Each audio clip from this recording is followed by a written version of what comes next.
If you want to, you can still grab a cup of coffee and pen and notepad. We're gonna have lots of stuff that we're gonna cover.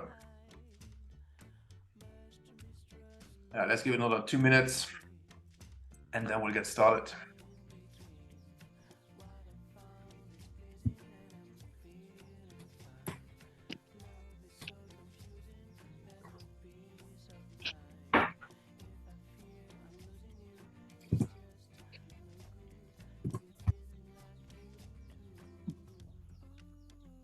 Maybe in the meantime, if you could, if everybody here, hi, by the way, my name is Michael. If you could drop a quick note in the chat where you are. Capito, Leo.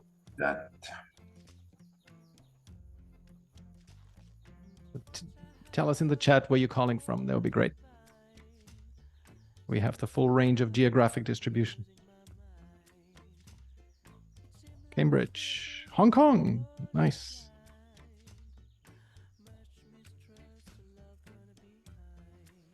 Yeah, indeed, Bruno. Luxembourg is sunny today. Doesn't happen that often. Good. I think let's get started. So welcome to the Better Strategy webinar today, focusing on accelerating strategy execution. For those of you who don't know me yet, my name is Mark Snukas. I've got some 20 years experience working with CEOs and leadership teams on helping them to design and execute winning strategies. Most of that time I was self-employed and independent consultant, apart from a couple of years that I was a director of innovation at Deloitte. And besides my let's say consulting, coaching, advisory work, I'm also engaged in executive education and working for Duke Corporate Education, Hult, Emeritus, and here the Luxembourg School of Business. I'm also on the advisory board of the Global Innovation Institute, and along the way I got a doctorate of business administration from Manchester Business School, which turned into a couple of these books that you see here on the right.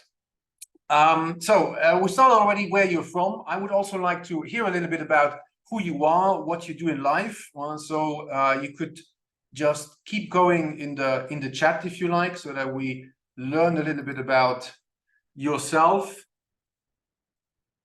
And while you're doing that, we have a couple more people join. So hello to everybody who is just joining us right now. Just doing some welcome, some introductions. Chris, strategy consultant, London. Great to have you. CFO for PE-backed consulting business. Yeah. PE-backed companies and strategy is always quite interesting. Visual, but yes, watch our Yeah, if you could please mute yourself. We'll try to keep it muted so we don't disturb the other participants. We're going to come to questions. EMBA, some strategy consultants, some managing directors, CFOs, presidents, VP of digital finance. Yeah, cool, great. So lots of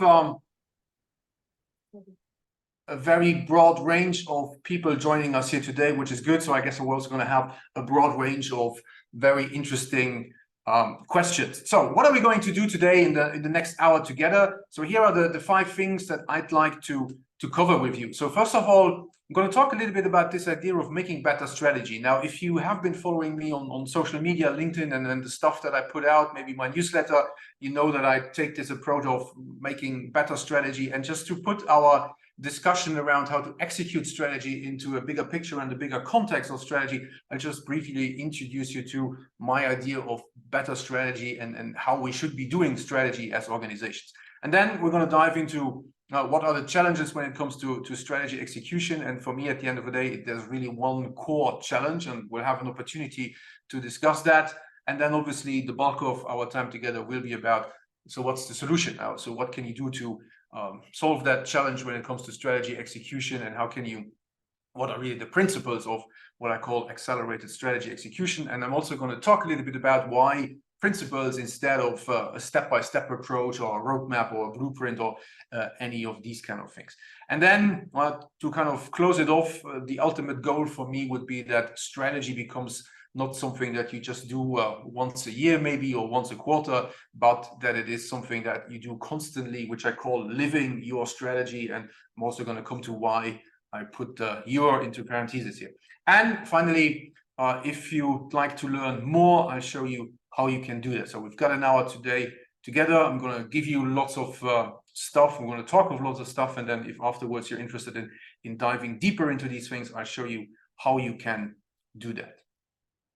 If you have any questions along the way, please don't hesitate to put them into the chat. I have my colleague Michael here with me, who's going to help to manage the chat and bring your questions up. And just to, the most important question probably, yes, you will have the slides, you will get the slides, and you will get a recording of the webinar. So we're going to share that afterwards via email.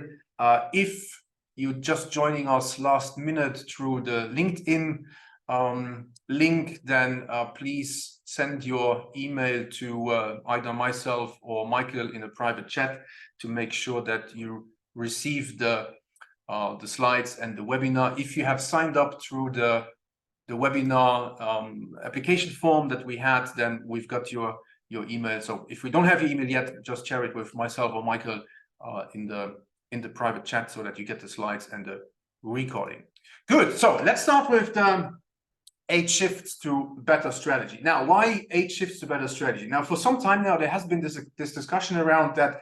I mean, every company probably says that they do strategy, they have a strategy, but what you're doing, is it really a strategy? I made a comment about the PE-backed firm that somebody mentioned in the chat just a moment ago, because not too long ago I had the opportunity to discuss strategy with a CEO of a PE-backed company, and he would always say, yeah, we have a strategy, and then at some point we discussed, so let's have a look at that strategy. And it turned out that it was only financial forecast really for the next 3 to 5 years, but it didn't talk anything about what are the challenges to read these financials and how are we actually going to do that. So even though they call that a strategy, it's not really a strategy. And the problem here is that, so this is what I call old school strategy. So I see that all the time, and old school strategy for me is characterized by these things that you see here. So very often we only have financial targets and lofty vision statements, kind of like we're going to be #1, we're going to save the world, you know, all these kind of things. Or you might have 3 to 5 year, often again, financial plans, very often broken down by quarter or even by month for the next couple of years.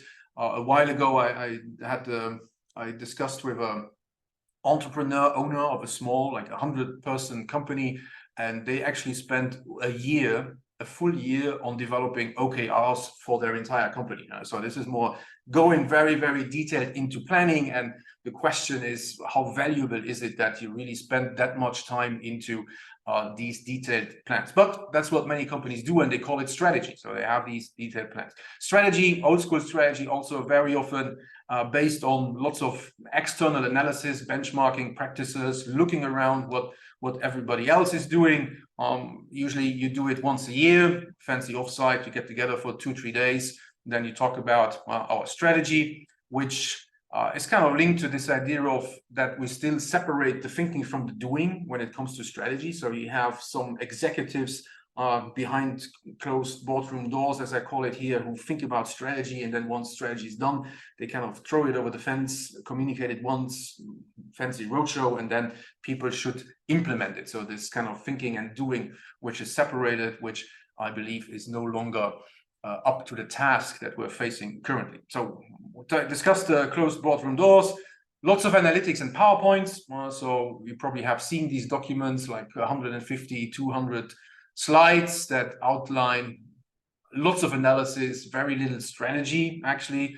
And one of the root cause actually for this is also that very often we outsource our strategy work to done-for-you consultants, which I think is a little bit of a paradox, because if we say that strategy is so important to the success of our company, how comes that we outsource that to somebody external who has absolutely no skin in the game and who doesn't have anything to do afterwards really with the implementation of the strategy. And in fact, there was an interesting article in some American magazine about from a former employee at McKinsey who said that McKinsey would never put their name in the presentations they do. They always work with the presentations of the client.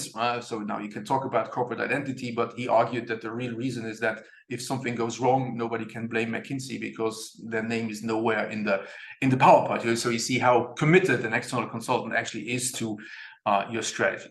So how do we change that, or what is required to actually change that? So here are those new rules of better strategy. So, and today we're going to cover some of these elements, not everything. And as I said, I'll talk about how you can learn more about the other things. But the idea is that, so if you want to have better strategy, it's not about the financial targets and the lofty vision statements, but it's really about becoming specific, focusing on the challenges that you need to solve in order to achieve your ambitions and the opportunities that you can use actually as stepping stones to get there, which can be addressed in the next 12 to 18 months. So the idea is not that you only focus on the short term, but you should have some long-term ambitions. Where do you see your organization in the future? But then you bring it back to what does that mean for today? And what are the challenges we need to solve today in order to take the first steps to get there? Instead of relying too much on best practices and benchmarking, it's about more putting innovation back into strategy, making it creative again. So finding creative answers to the questions, the strategy questions that you need to ask yourself. It is something that is becoming more and more always on. And what I mean by that is really this idea. It's not first you think, then you do, but you think while you're doing. And today we're going to talk about how you can do that and what that actually can look like. Going away from only involving a small group of people to involving a larger group of relevant stakeholders, which we engage in conversations, in having strategic conversations. So less analytics, less PowerPoint, but more conversations. And again, we're going to talk today about how you can do that. And eventually, it is really about the company, the leadership, everybody in the company really taking ownership and responsibility for the strategy. So that's kind of like to give you a little bit of perspectives on how I think about strategy, and the things that you see here on the right is kind of the context also for lots of things that I'm going to be talking about when it comes to strategy execution. So let's talk a little bit about strategy execution, and I would invite you also to think about what are the key challenges that you face, that your clients maybe face when it comes to executing strategy, and just put some of these into the chat if you like. So I'm just going to give you a moment, think about past experiences, maybe current experiences that you're having. It could be yours, could be your clients. When it comes to successfully executing a strategy, what are the biggest challenges that you have come across?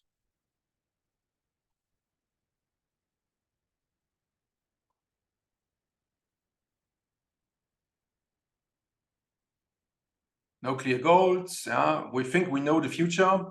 Lack of engagement. Stories people have told themselves, so they start to believe are true. Relevance. Maybe you can elaborate a little bit on the relevance. What is it? Is it relevant or not? Is the strategy relevant or not? What exactly do you mean by that? How about the others? What are the typical challenges you see? Short-term planning and budgeting versus real long-term creative strategic thinking. Okay.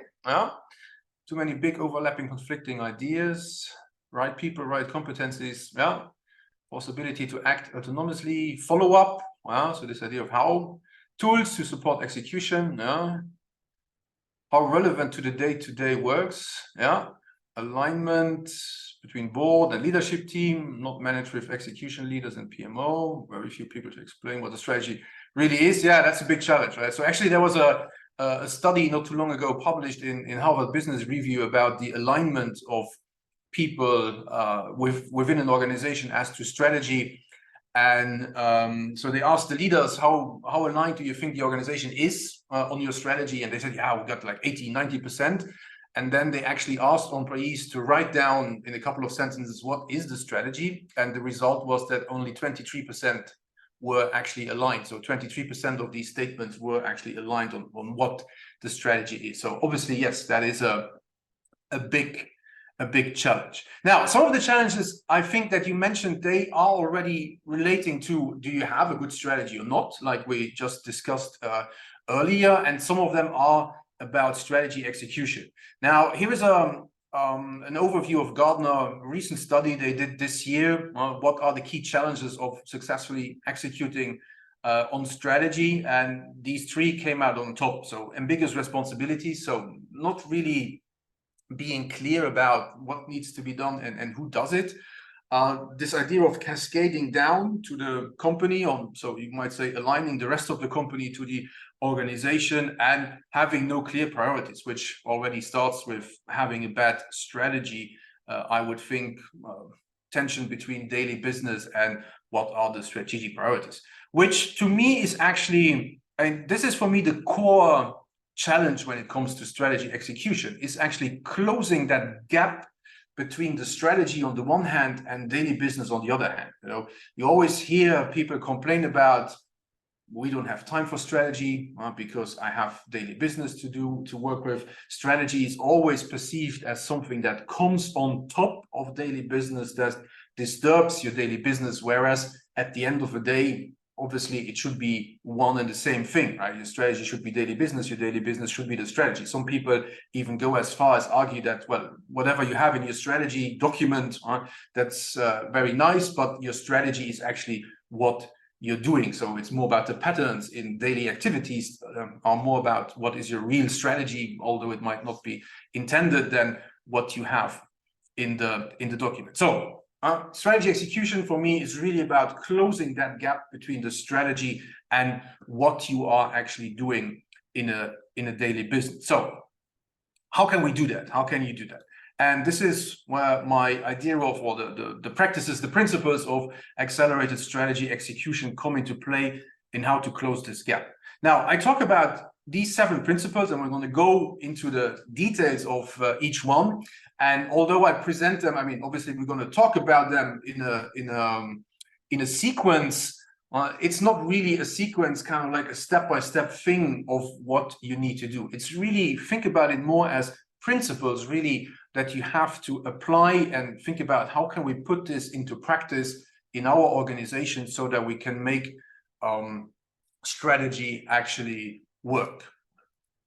Now, first principle is you should start to think about execution even before you start thinking about how to develop the strategy. And what I mean by that is that we know, from all types of change management studies and everything, that if you want people to be involved and committed to whatever you want them to implement afterwards, then you should involve them also throughout the process, which also goes back to why, hiring an external consultant is not really a good idea to do your strategy, because it is a little bit like we don't trust you to do it. That's why we hire somebody external, but afterwards you have to implement it, and then everybody's going to say, yeah, but you didn't ask us, right? So how can you actually involve the people and engage people, your organization, throughout the entire strategy process? Now, when I was younger, I used to say we need to involve everybody, and then I would always get responses like, yeah, but I'm not going to ask my 20-year-old accountant who has been with us for a month what the strategy should be.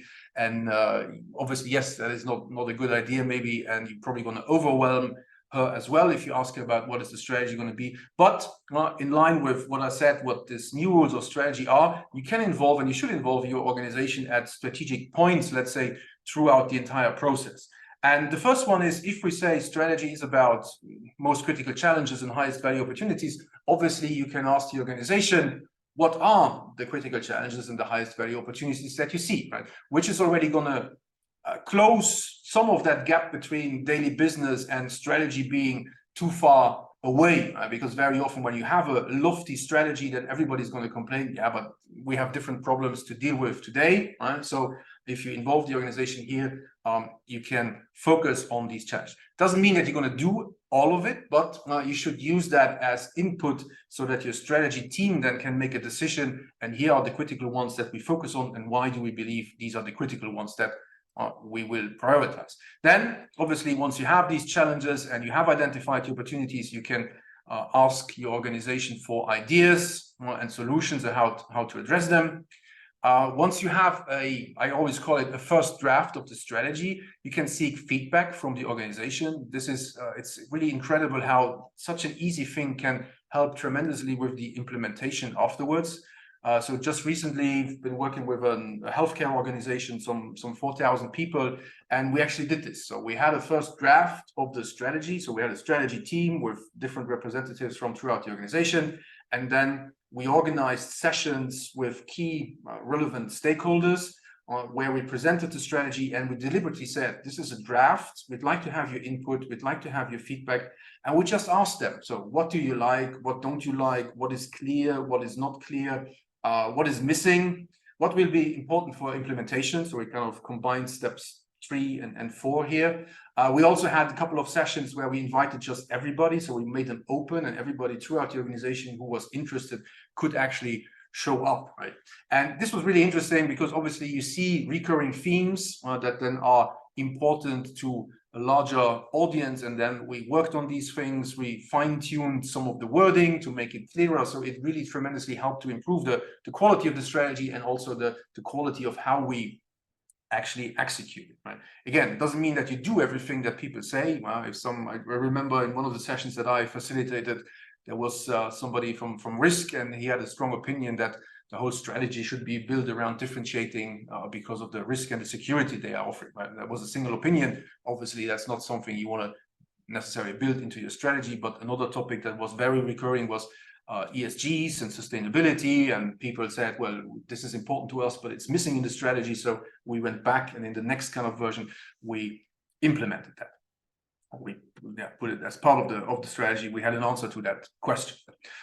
So inquire about aspects or concerns for successful implementation, mentioned that already. And then also, I'm not a big fan, again, of creating these 3 to 5 year detailed plans, but it's really more on the strategy should give you the broad directions. It should make clear what are the priorities that the organization needs to focus on. So the why and the what, I call it here. But then it's also about involving the organization into creating the details of how you're going to implement that. And finally, and I'm going to come back to that, it's about including really everybody in these strategic conversations that I mentioned earlier when it comes to reviewing, on the one hand, the strategy, is it working or not, and the progress that you're making towards implementing the strategy. Second point, align. So the question here is how to align the activities throughout the organization to your overall strategy. So traditionally, we all very often talked about this idea of cascades, kind of like break it down, or the example of the colleague that I mentioned who came up with the OKRs for throughout the organization. And I came to call this more an alignment instead of that really straight cascade. Alignment focused on activities. So what I mean by that is, again, very often in traditional approaches, we talk about allocating resources, but just because you allocate resources to something doesn't mean that they are actually being used in alignment with your strategy. So what I like doing is really focusing on, once it is about aligning functions, departments, teams to the strategy, to focus on the activities. So really asking, so what are the daily activities that you are engaged in, and how well are the activities and actually the content of the activities, if you like, to the overall strategy. So just yesterday, I had a meeting with an HR team where we are about aligning or developing functional strategies aligned to the overall strategy. And one of the key priorities in the overall strategy is to focus on talent development, because many of you might know, or probably face the same challenge, that the talent shortage on the market. It's going to be more and more difficult to find the right talent. So developing talent that you have is more important. Now, looking at the HR team, and they share this picture, they are fully aligned that talent development is becoming more and more important than talent recruitment. But if you look at the activities and the time that the HR team spends on recruiting versus development, they are still very prioritizing recruitment. Like half the team, half of the FTEs, they work on recruitment, and only like 1 or 2 people work on the development. So what they are doing, the activities they are engaging in on a daily basis, is not aligned to what is needed from a strategy perspective. So that's what I mean by aligning these activities. And what I like doing, some of you might be familiar with the playing to win, Roger Martin's playing to win strategy cascade. So I like to use that same kind of framework, but tweak it a little bit for the wording when it comes to using it on a department or team level. So just as a reminder, maybe, so on the playing to win framework, you have these 5 dimensions. First, how are we what is our winning aspiration? Then where will we play? So what are the customers, the products and services we sell? How will we win? So what is the competitive advantage? What are the capabilities we need to do that? And what are the management systems that help us implement our strategy? Now, on the department team level, I tweaked this a little bit. So many departments like finance, HR, they don't find the wording of winning too relevant. So we talk about what is your ambition? So what is your vision? What are your goals, objectives for the department? Instead of where to play, we talk about where to focus. And here I like taking 2 different perspectives. So one perspective is you could look at the stakeholders, internal, external stakeholders of the department, think about what are their needs, and then what are the products and services we are actually going to offer them. Or you can take this approach of what are the activities that we currently are doing and how well are they aligned to what is needed on the overall strategy level. How to win becomes how will we add value? So again, taking that stakeholder perspective, how are we adding value to all these stakeholders that are important for our department? And how will we add value to the overall company strategy? And then capabilities and management system kind of stays the same. So what are the capabilities we need to be able to do this? And what are the systems we will put in place? And here, again, I would think broadly in terms of technologies, processes, system structures that you need to make this happen. Like the HR example I just gave, so they need more capabilities on the development side than in the recruitment side, for example, and the systems that go along with that. Then third thing is you have to think about how are you going to prioritize the strategic initiatives and the strategic moves that you're going to put in place. And my preference would always be to think about what can the business actually do as business as usual? So what can be done in the usual processes, systems, approaches, procedures, patterns that the routines that the organization has, and what requires special attention. So to really deliberately think about that, very often the first impulse is always to have strategic initiatives, right? But very often you don't need them because the organization can do it. It's like regular business, right? It's just maybe changing, as I said, the activities or the focus of the activities, the content of these activities, but it's really about making that distinction and only put strategic initiatives, only use that tool of strategic initiatives, if you like, if it's really necessary for any kind of specific topics or situations. Like if you are in a transformation, if you are looking at a turnaround or things like that, you might need an initiative. If you have cross-functional or topics that run across the entire organization, it might be worth thinking about a strategic initiative, but else try to do as much as possible in business as usual, because then there is less disturbance to the organization and less of that, well, here is strategy and here is daily business. And if you have a strategic initiative, then really also put in place the organization, the project organization behind it. And here, just as well as with strategy overall, a key principle would be to do it internally with your internal resources, instead of using too many external capacities, just to build up the capabilities also internally. And one way to prioritize is I have this approach, I call it strategy triage. So to think about whatever the topic is, the initiative is, does it address, or is it about the survival of the company? So it's really critical, is it really substantial for the survival of the company? Then it might warrant a strategic initiative, so to be more focused. And it's also a question of, does it impact the entire organization? As I said, if you have something that's really for the entire organization, that is running across all the entire organization, then it might warrant a strategic initiative. Else, if it's only a part of the organization and not threatening the survival, it might be more of a business as usual. So it's not scientific this time, but it's really more helping you to make a first kind of selection of what are strategic priorities that really need a strategic initiatives. Once you have these things, you should also think about how are we going to support strategy execution. So again, very often strategy is just thrown over the fence, if you like, and nobody really helps the organization to do strategy. So here again, the key principle is that of enable the organization instead doing it for them, or instead of having, very often we have PMOs or strategy departments which are more in a controlling kind of mindset, and we want to avoid that, but instead have a supporting mindset, support the development and execution of these strategies that you have in the functions, departments, teams, support strategic initiatives if you have any, and along that you can also support capabilities for really strategic thinking and doing. And I mean, supporting also means assigning the required bandwidth, the capacity, so that people actually can work on strategy, and that you don't have this complaint about, well, strategy is something that comes on top. So many organizations, they set up a strategy support team, or you might call it a transformation office, that actually is then in charge of training, workshop facilitation, and all these things, or that help the organization to do strategy. And very often, it's people from throughout the organization that you can use. So very recently, I'm working with an organization. They have a PMO, they had quality management, they had continuous improvement, and we just pulled all these people together into this strategy support team, because they have the required capabilities and the skills to make it happen and to support the organization. Well, we change their role, so to say, so that they focus on that strategy execution.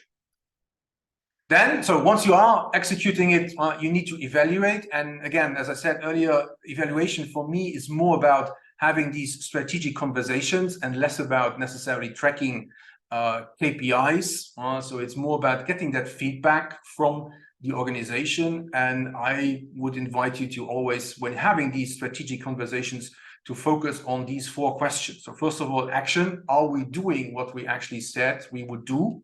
So are we putting in place the things that we committed to? Are we seeing the results that we were hoping to see? So is the strategy working?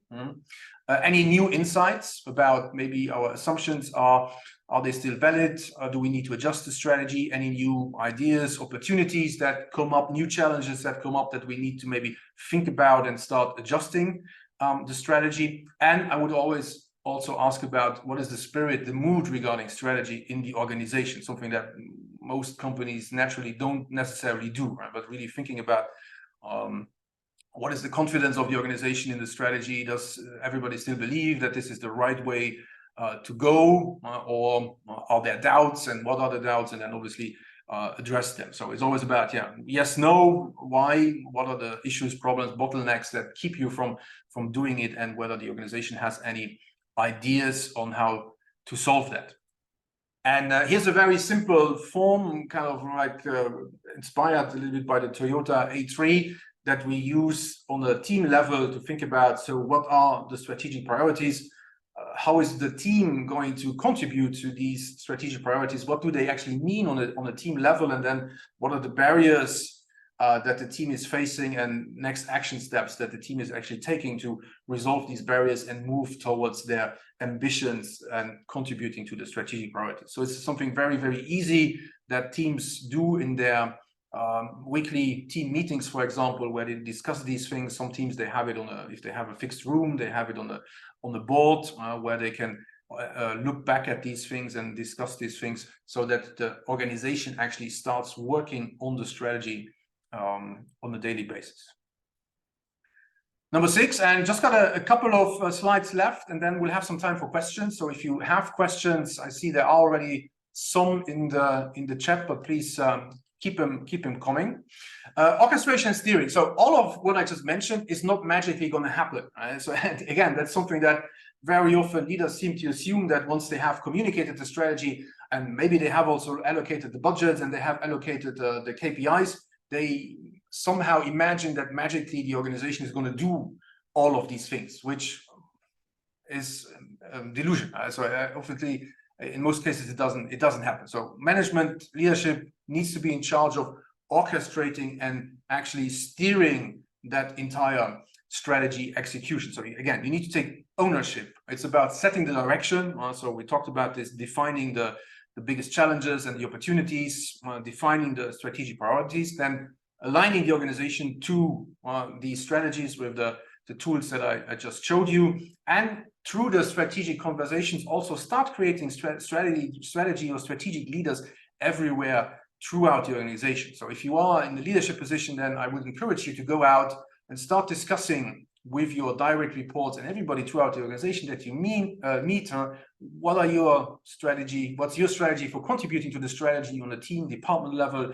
How are you doing it? What's keeping you from doing it? And also then maybe, how can I help as a leader? How can I set the conditions so that you can do your strategy work? So, and at the end of the day, it's really about bringing to life this strategy activation architecture, I call it. So that's really building the spaces where you can do strategy work and where you can discuss strategy work.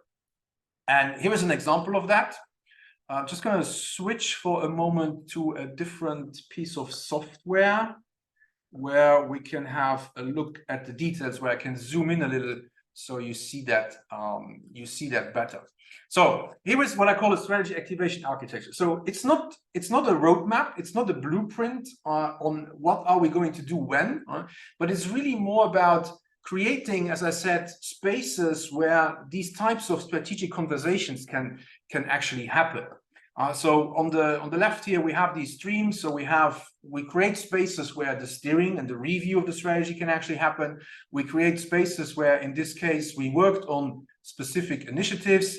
We create spaces on how to align what the departments are doing to the overall strategy. Then here we had some generic culture and communication throughout the entire organization. And we think about creating spaces and activities to evaluate the strategy. So if we go a little bit into the details, so here, for example, steering, we had a kickoff meeting with a larger audience where we started the cascade, if you like. We started going into the initiatives where we involved all kinds of leaders, managers from different levels about the strategy. We explained the strategy. We asked them for feedback. We asked them what will be important for implementation. And then in this case, we have regular monthly strategy review meetings where we basically ask these 4 questions that I just shared. And then we have a couple of bigger initiatives in the mid of the year and at the end of the year. Then we set up a strategy support team. So there was also a kickoff workshop for that support team. There was some training for that support team. So to make sure that everybody is aligned on how we think about strategy. And then we set up the initiatives. So you have these kickoff workshops for every initiative. You have the strategy support team does review meetings on a monthly basis with these initiatives, which goes up again. So it's kind of used as input for the strategy review meeting by the strategy team. We had the department cascades, we call it still here. So the alignment of the department workshops. And again, not everybody got these workshops. Some had more prioritized support where we thought that the change because of the new strategy was biggest, or they needed a new strategy, department strategy because of the overall strategy. Also, they got prioritized support from the team. Then we have quarterly reviews with these. So here you see that we keep it more to business as usual. So we don't have that many reviews, but we just do a quarterly one. Then we have some communication activities throughout the organization and evaluating the results of the strategy. So in this particular case, we established Net Promoter Score actually for employees, for customers, but also for external partners. And we use that as an input to see whether the strategy is actually working, because that's 3 key KPIs that we had. And when we started, so we have one in the beginning here where we set kind of the baseline, and then we do one at the end of the year to see whether actually something happened and whether we're seeing the results that we were expecting to see. Then we also have a sounding board. So this is more a deep dive on this. What is the spirit about strategy in the organization? And we have review workshops across the initiatives, and then on a higher level, bringing everything together. So this is an example of what such a strategy architecture could actually look like. So let me just get back to the presentation.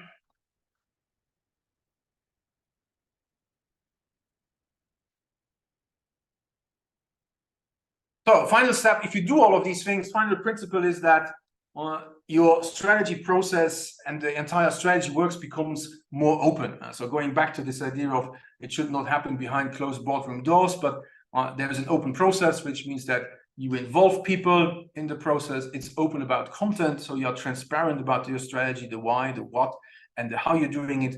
And at the end of the day, your strategy becomes always on. So if you do all these things with the regular reviews and these conversations, then you create the capabilities for keeping on working on your strategy. So it's not something that you just do once a year at an offsite.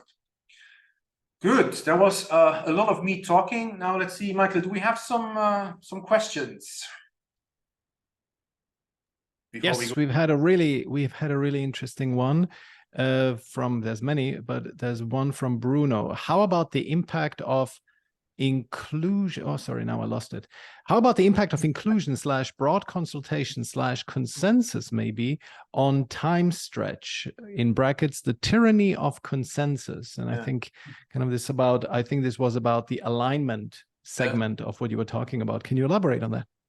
Yeah, sure. I mean, consensus, I mean, obviously, if you ask the entire organization or you ask relevant stakeholders, it's not necessarily always about consensus, but it's at least about listening to what people have to say and to get a feeling for what the recurring themes are really. So what I'm not suggesting is that you should have a vote for every strategic decision that you're taking. I think at the end of the day, again, it's leadership, senior leaders who have to take strategic decisions. That's their responsibility. Many people in the organization don't want to take strategic decisions. They don't want to be involved, but you should at least listen to what they have to say, just in the spirit of, I mean, as an executive team, if you have especially large organizations, you don't know what's going on throughout the organization. You can't know everything that's going on in the organization. So it's about making more informed decisions and even just listening, and then afterwards maybe being able to explain why you did something or why you didn't do something helps already with the acceptance then when it comes to the execution and when it comes to involving people in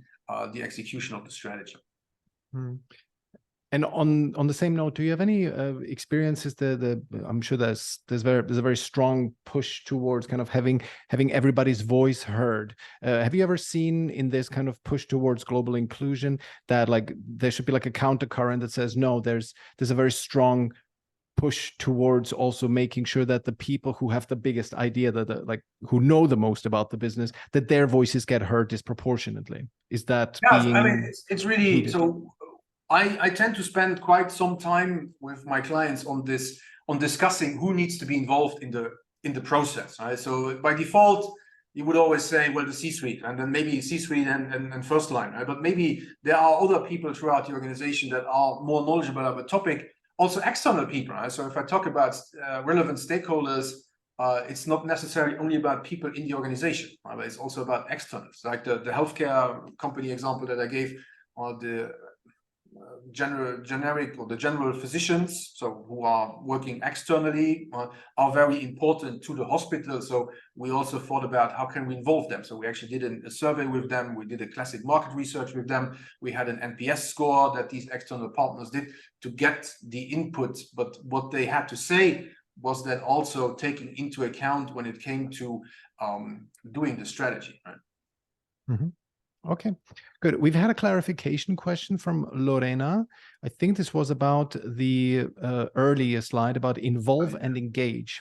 She asks, point 6, can you specify better who, quote unquote, everybody is? Well, everybody. So the entire organization. That's what I mean by everybody, really down to the teams with something like this, this table that I showed to have conversations with the team on the strategy and how they're going to implement the strategy and what the barriers are to strategy implementation in their specific departments. So everybody is really throughout the organization. Obviously, I mean, first of all, you're never going to get everybody. Even if you invite everybody, not everybody's going to show up. So you don't need to be too worried about that, I would say. And then it's really thinking about who are the relevant stakeholders that you should involve in the process, and you need to think about how you involve them in the process. Great.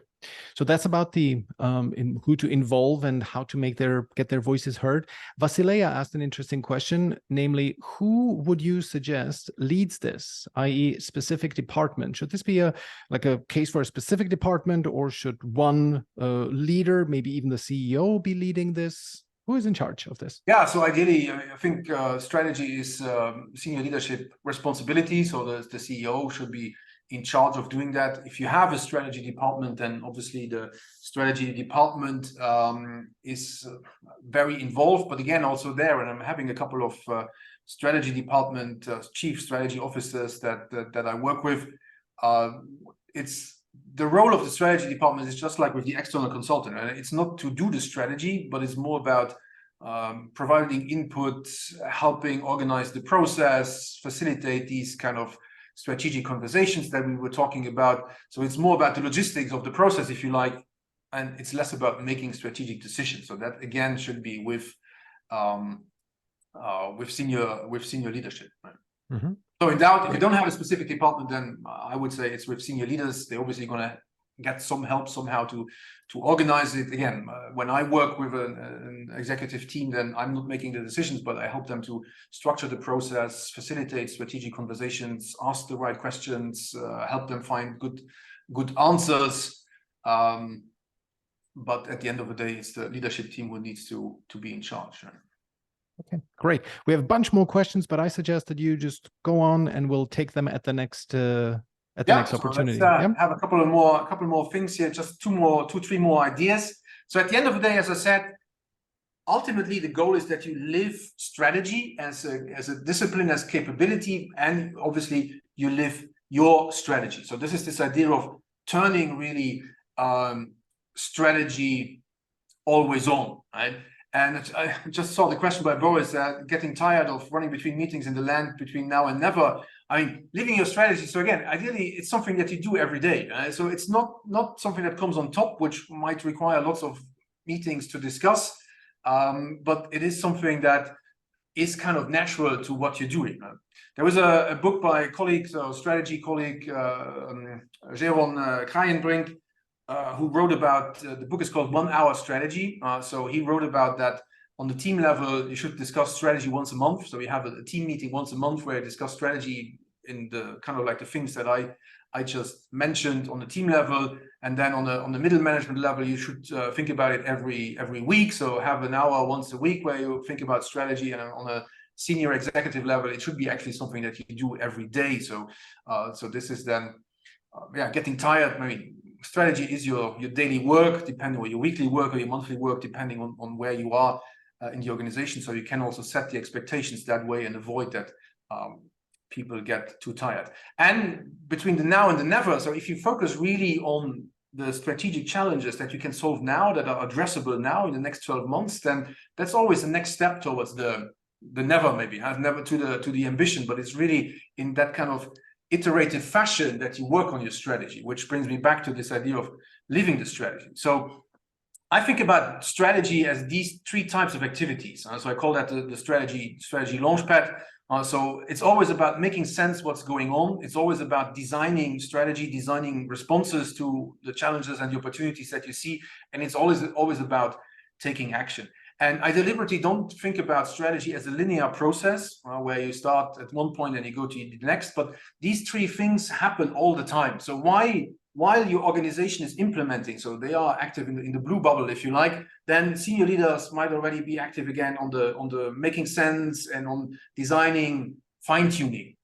You can also, strategy usually, it doesn't start necessarily with the analysis or with the make sense. Sometimes you have an idea and then you do already act a little bit, and then you need to make sense of that action and figure out what is working, what is not working. And most organizations, if you're not a startup, so if you are kind of established organization, you are doing stuff already. So you are already in the activation, and the review is then leading you into that making sense. So I would, what we try to do with my clients is that we have these 3 things going on all the time. So this is what I mean, living strategy, living your strategy.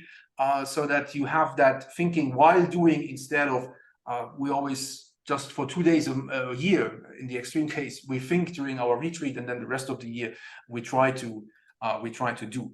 And as you do that, and this is also something that I have discovered in my research about how companies create new growth, how they create strategic change. It's really more an iterative approach where you figure out what is going on, you take some decisions, you formulate a response, you take action, and then based on the results you see from that action, you go into the next cycle. And strategy is not something that you set once and then you go implement, but it's really something that you craft, thinking while doing, and as you go through these iterative cycles, the maturity and the success and the quality of your strategy becomes better and better. But that only works if you actually do it constantly and not if you do it just once a year. And to make it even more practical, so these sprints or these cycles, I have developed this 90-21-7 methodology, I call it, where you actually focus on the next 90 days in terms of what are we going to do, what are the results that we want to achieve in the next 90 days, in the next 3 months. Then you break it down into intermediate results, sprints of 3 weeks, so 21 days, and you plan the next bunch of activities for ideally only for the next 7 days. As you become better, you can extend that to the full sprint. But that's something to really make it specific, again, on the team level on how to do it. And if you're interested in learning more about that methodology, here's a link. Again, we're going to share the documents, but you can go to snookercast.com 90-21-7. It's going to take you to a platform. You can register for free, and there's a course. There's just a short video explaining how it works. There is a template which looks like this that you can download, and then doing that. And doing it this way is actually also going to help with a second key challenge that we observe very often when it comes to strategy execution, is this idea of, on the one hand, we have a plan, and once we have a plan, we are very keen on following the plan. Organizations and humans are very keen on following the plan, but we might need to adapt to what is happening. So these 90-day cycles also allow you to adapt. By adaptation, I don't necessarily mean that you throw over your entire strategy and you have a completely new strategy, but the way on how to get there might need to be adapted. What you actually focus on might need to switch because the environment is changing, customer behavior is changing, and so on and so forth. So you keep that long-term perspective in mind, but you change how you go about it. Now, all of this, so we talked a lot about strategy execution, but all of this obviously only works if you have a proper strategy. So the first step is always that you need to articulate at least some guidelines, some directions of your strategy so that you can start implementing. And when doing that, it only works if you actually have what we call a good strategy. Here is what a bad strategy would look like. So if it's fluffy, it's too high level, and some of you mentioned this in the comments when I asked you about the key challenges.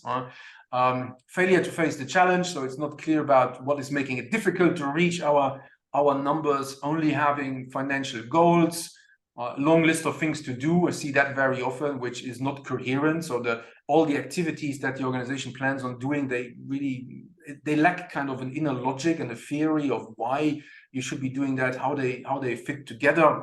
And yeah, you might have seen the famous video by Roger Martin that a plan is not a strategy. So he says that even if strategic planning, just because you put strategy and planning together, it doesn't make planning strategic. So a plan is not a strategy.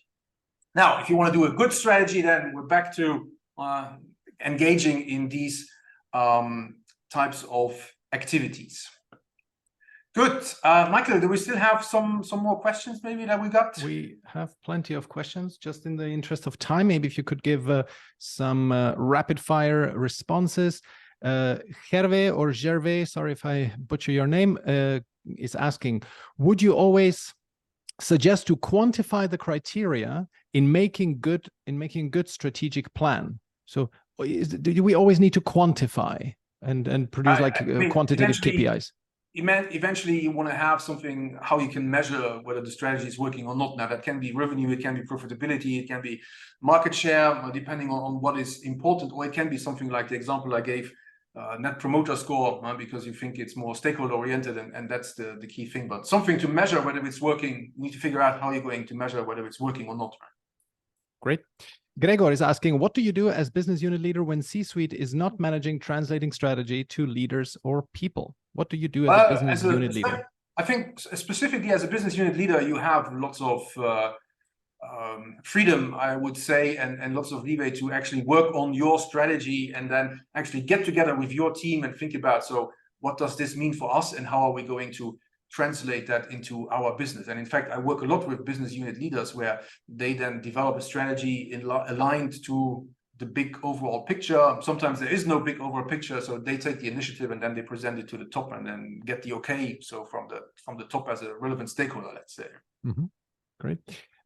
Bruno is asking, I used a couple of really effective frameworks like Where to Play, Market Opportunity Navigator, or Blue Ocean Shift. Does it fit in the broader strategy discipline, or is it something different?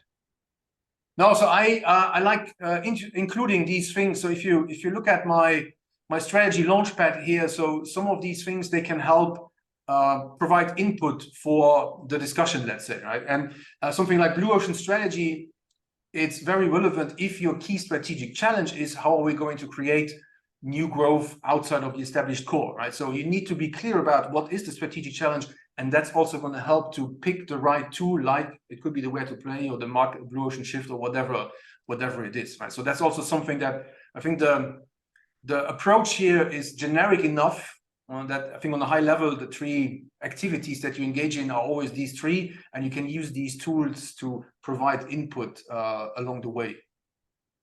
Perfect.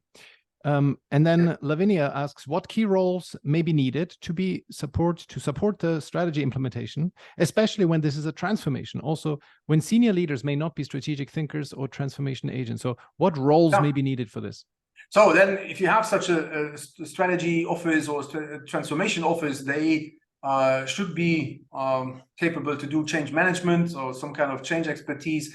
And as we're talking a lot about, in my approach about strategic conversations, you should have some facilitation expertise. So it's really about facilitating these conversations, be it in workshops, be it in meetings, whatever it is. So that's two key things. And then the third capability is probably having the strategy knowledge and the attitude towards strategy, like we're discussing here. So that's things that I work with, or I establish then in these transformation offices, that we have these three core capabilities. Sometimes we also do design thinking because we want to have that more human-centered approach to strategy implementation. So we use design thinking for change management, really. So that's how we bring these things in. Cool. Good. So there was a lot of me talking, and obviously there is still a lot more behind all of this, and I'm sure you have more questions also. So if you wanted to learn more, I'm actually offering two opportunities currently in October and November. So it's two programs, online programs. One is focused on building better strategy. So it's really going into the details of this strategy launchpad that I just showed you. So if you, during the speech or the webinar today, you have a feeling that, well, we don't really have a strategy, or we don't know whether we have a strategy, then this Better Strategy Intensive is a good choice for you. And what you get is actually, we have 4 weekly sessions. I'm going to show you the details of that, where we get together in a small group of max 10 people. So we have enough time to discuss, where we cover the theory and the learning, if you like. Then there is 2 one-on-one sessions. So you can use them to ask questions, review your strategy with me, for example, talk about your specific case when it comes to implementation. And then after those weekly sessions, you also get 3 months of implementation support, which again is group Zoom calls, but also you have access to me via email and text. You get access to a community of peers, and you get access to an online platform where there is a rich toolbox with all sorts of guides and stuff. Like, for example, there is workshop material. So if you say, I want to run a strategy workshop in my team or department, there is a full, all the materials, facilitation guides, design of or agenda of the meeting, all the slides that you would need to do something like this. So I believe that some people have said that these tools alone are well worth the investment. And so here you have the dates. So this is one-on-one sessions. You get a link, you can set them as you wish. And then the group sessions for the Better Strategy will be on the 3rd, 5th, 17th, and 19th of October. If you think, well, we have a strategy and it's a good strategy, but I'd like to focus more on the execution, there is the Accelerated Strategy Execution Program, which starts off where we are now. Obviously, it goes into the more of the details of all these things, and it works in exactly the same fashion. So we have these one-on-one sessions, we have the group sessions, you get the implementation support, and so on and so forth. And from the timing, so this one would start at the end of October and in early November, so that actually if you wanted to do both, you can do the better strategy before, and then you have the strategy, and then we discuss the execution thereafter. Now, here is the details of what you're going to be learning in, or what we're going to be discussing in these various sessions. So building a better strategy, we start with the discussion around what is really a strategy. We go more into the details of why old school strategy might no longer work or not be relevant. Then we discuss the strategy launchpad approach, and then the other 3 sessions are really 1 session per element of the launchpad. So in session 2, it's about making sense what's going on in the market, how to understand what's going on in the industry, how to evaluate what's going on in your organization, and then how to really synthesize all of that into your most critical challenges and highest value opportunities. In session 3, then we take that and we start with formulating a response in the form of your strategy. So we talk about how to design the strategy on different levels, like corporate level, business level, how to put innovation to strategy, what are the questions you need to ask, how can you find innovative answers, and how to achieve a competitive advantage. And then we close it off with, again, something like we discussed right now, going more into the details of how you can actually activate your strategy. With the Accelerated Strategy Execution Program, so we start with what we did today. Again, as I said, going a little bit more into the details of these principles and how to build a strategic management system. In session 2, we focus really on leading strategic change. So we focus on, I have a 4-step approach to human-centered approach, I call it, to leading change and transformation. So we cover that, understanding change context, how to design change strategies to implement your overall strategy. In session 3, we talk about that very often and increasingly it becomes important to review how your organization actually operates if you want to implement a new strategy. So we talk about this idea of new ways of working, organizing, leading, and I show you what that can look like. I have that summarized in the concept I call the human-centered organization. And finally, in session 4, we really go into the details again of how to turn your strategy always on. Here with a specific focus on building high-performance teams that are actually really aligned to the strategy, because at the end of the day, work in an organization, it happens in the teams. So that's where the action needs to happen, and that's where you need to build high-performance capabilities to really work on the strategy, align the team on the strategy. So what we touched upon lightly today in how to align a team there, we're really going to go into the details of how to do that. And so really at the end of the day, you're getting everything that I'm doing with all these companies. So here you see a couple of the companies that I work with. Now, some of you might be working for more small or medium companies, and you might wonder, well, does this work also in our context for a small and medium company? And most definitely, yes. So first of all, the approach is very pragmatic, hands-on, and that's actually why lots of these companies hire me, because also on a larger level, they want to have a more pragmatic, hands-on approach to strategy. Second, I mean, many of these large companies, at the end of the day, it's a collection of smaller business units. So, for example, beginning of the year, I worked with HSBC, with country organizations, and many of these country organizations, they are around 80 to 100 people. So it's kind of like a small company within that larger company. And finally, I mean, I'm offering these online programs because I want to make strategy and this strategy launchpad methodology accessible and also affordable to small and medium companies. So it's really targeted at small and medium companies. And in the current run, actually, we have people who are solo entrepreneurs, and they do the same kind of thing. They apply the same framework to think about their strategy for their one-person business. So it even works on that level. Implementation is a little bit easier, I would say, but the development works also on that level.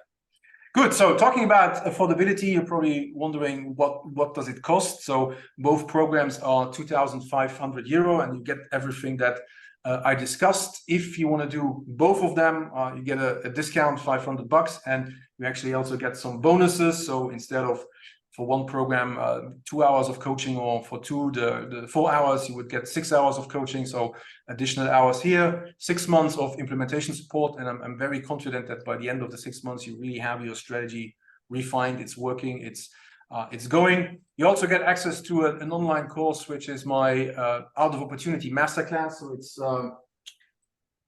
based on the book, The Art of Opportunity, which is all about creating growth through strategic innovation. So there is an online course, there is a toolbox, you get that. And because this is a more considerable investment or commitment, I'm also offering a satisfaction guarantee. So if after the first call you think that, well, this is not for me, then you get 100% refund. The only thing I would like to know is what could I do better so that next time maybe it is relevant for you.